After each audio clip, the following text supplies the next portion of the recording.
Oke, assalamualaikum warahmatullahi wabarakatuh. Waalaikumsalam. Ketemu lagi bersama kami, personil Pianers. Ya, kurang satu sebenarnya. Iya, ini saya apa ya? Apa Pak?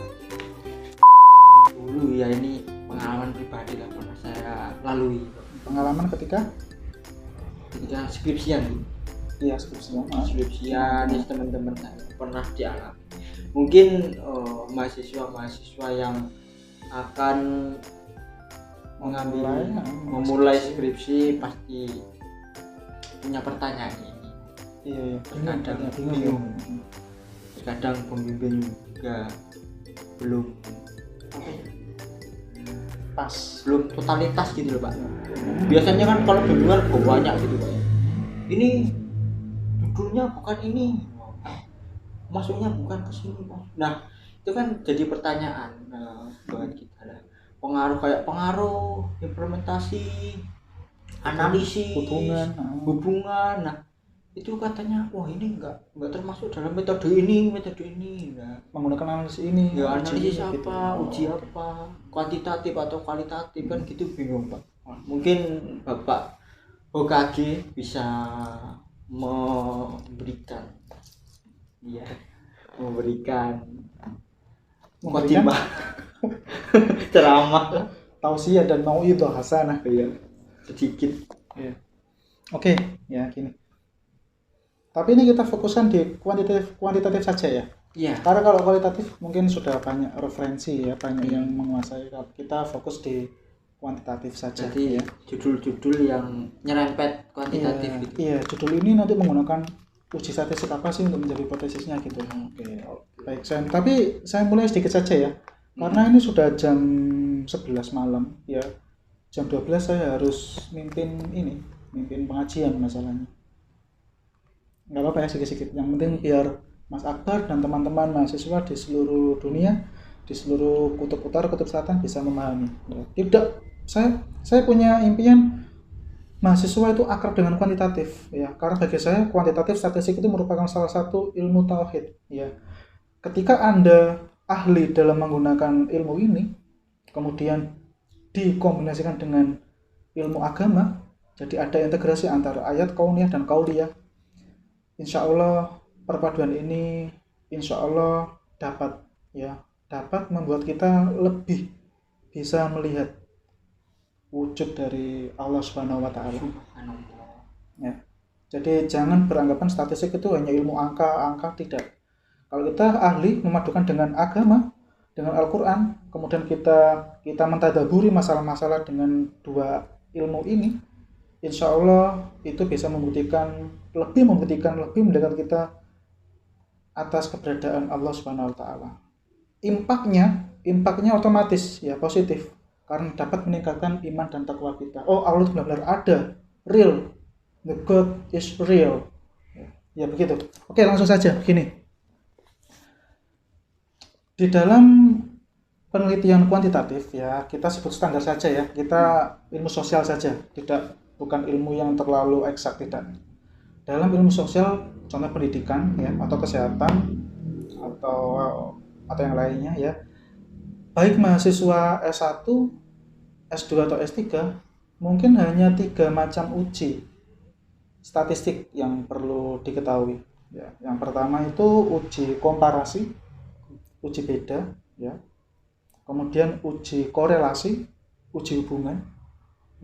Yang ketiga itu uji regresi, memprediksi. Pasti itu Pak. Yang ketiga ini kebanyakan. Iya, hampir semuanya itu ini nanti.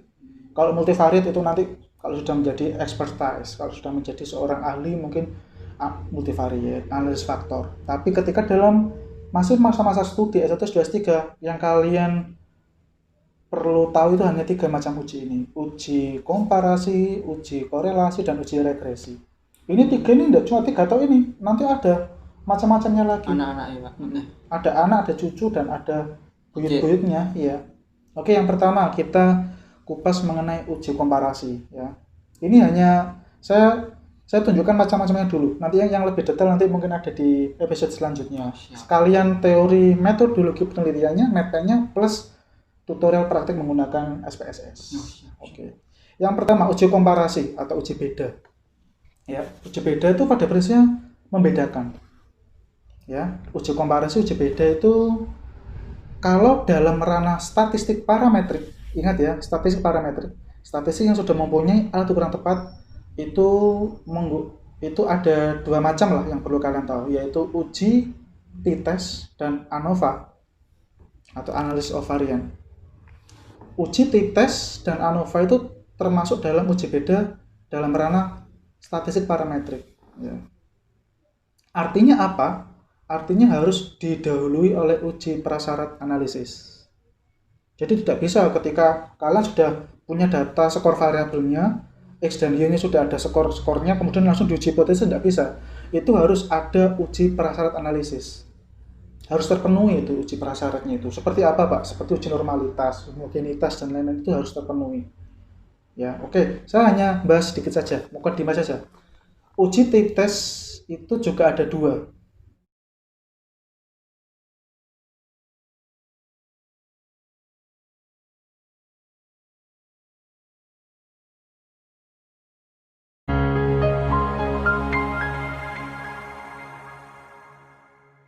Yang kedua itu ANOVA. Ya, ANOVA itu analysis of variance. Syaratnya apa? Syaratnya jika memiliki lebih dari 2 kelompok sampel. Ya, bisa 3 kelompok, bisa 4 kelompok, yang penting lebih dari 2. Itu menggunakan ANOVA. Jadi kalau kelasmu itu ada 4, 3, 6, itu tidak bisa pakai t-test. T-test itu tadi, yang di sampel itu 2 kelas. Yang pirate itu 1 kelas. Kalau ANOVA itu lebih dari 2 kelompok, Mas. Artinya 3 kelas. Misalnya prodi di kampus itu ada kelas A, B, C, D, itu tidak bisa pakai t-test, tapi pakai ANOVA. Ya, ANOVA pun juga ada 2 macam nanti, ANOVA one way dan ANOVA two way, ANOVA 1 jalur dan 2 jalur. Nanti untuk detailnya kita lanjut di next episode ya. Kita hanya kupas-kupas saja. Itu tadi adalah uji beda dalam ranah statistik parametrik ya, yang didahului oleh uji prasyarat analisis. Bapak, apabila nanti data kita itu tidak berdistribusi normal, apabila tidak linear misalnya, apa kita bisa menggunakan uji beda? Oh bisa, yaitu gunakan aja uji beda yang non parametrik. Malah menurut saya yang sudah berpengalaman selama 200 tahun di bidang kuantitatif statistik, dalam ilmu sosial itu yang paling tepat justru menggunakan non parametrik. Mengapa? Karena ilmu sosial itu memiliki ukuran-ukuran yang multitafsir, belum tepat. Ya, beda kalau kita misalnya mengukur kecepatan. Kecepatan itu sudah ada ukurannya berapa kilometer per jam. Ya, panjang misalnya sudah ada alat ukur yang tepat. Panjang itu meteran ukurnya.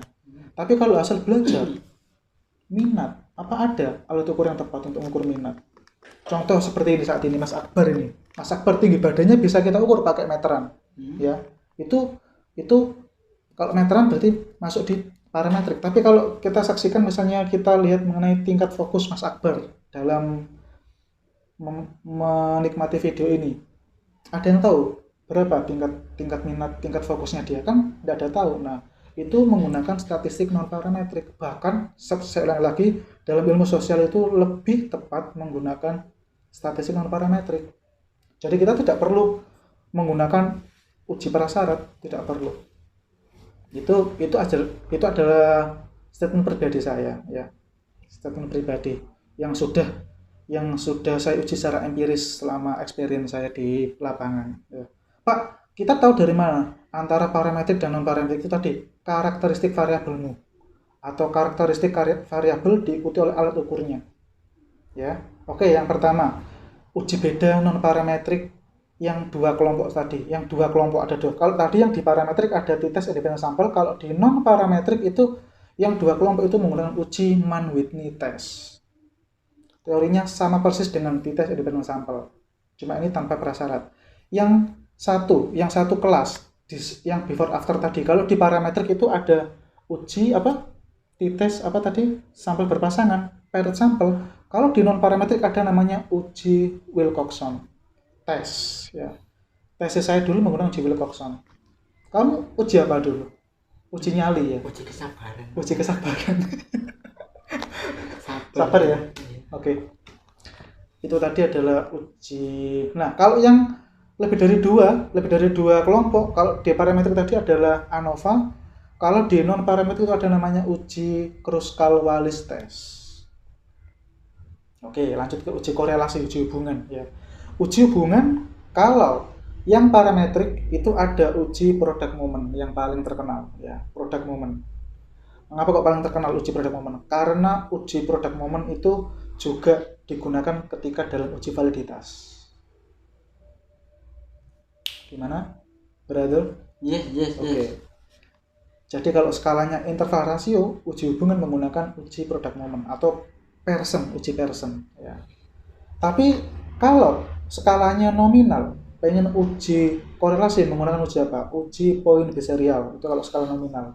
Kalau skalanya ordinal, itu harus menggunakan uji Spearman ya. Spearman atau tata jenjang. Itu adalah uji korelasi dalam ranah non parametrik. Yang terakhir, regresi. Regresi itu hanya bisa dilakukan dalam skala interval rasio. Mengapa? Karena yang bisa diprediksi adalah variabel yang sudah mempunyai ukuran yang tepat.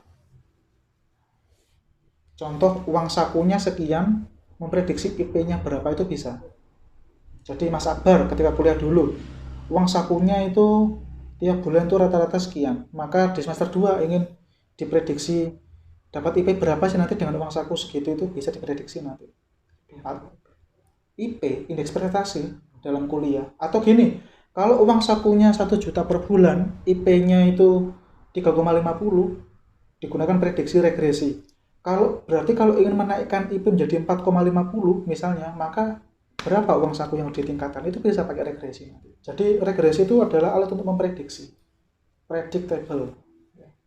Kalau dalam bisnis, perusahaan, seorang manajer, direktur harus menguasai ilmu ini. Seperti saya. Coming soon. Iya, coming soon. Wis tahu. Gimana ya? Itu ya sekelas tadi ya. Untuk detailnya nanti kita bahas yang lebih dalam dengan MATPAN dan tutorial SPSS-nya. Oke. Aku mau itu tadi penjelasan dari Bapak sekilas. Nek gak dulu diputar bolak-balik. Iya, kalau pengen lebih jelas diputar berkali-kali aja, jangan terus lupa. Terus dicatat gini. Iya, dicatat. Ya. Oh, jangan lupa nanti kita ada program namanya Reward ya, Reward. Oh iya, Reward. Tolong dijelaskan. Jadi gimana? Sama atau saya yang menjelaskan? Ganti antum lah yang ngomong ya. Jadi nanti kita bikin sendiri aja biar cuplikan dikit. Kita ada Reward, tunggu aja.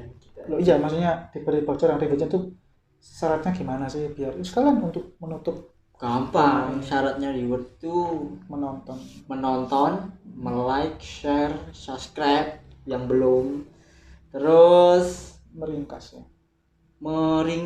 ya bisa meringkas, terus ditaruh di komentar ringkasannya, terus di screenshot, dikirim ke Instagram kita official.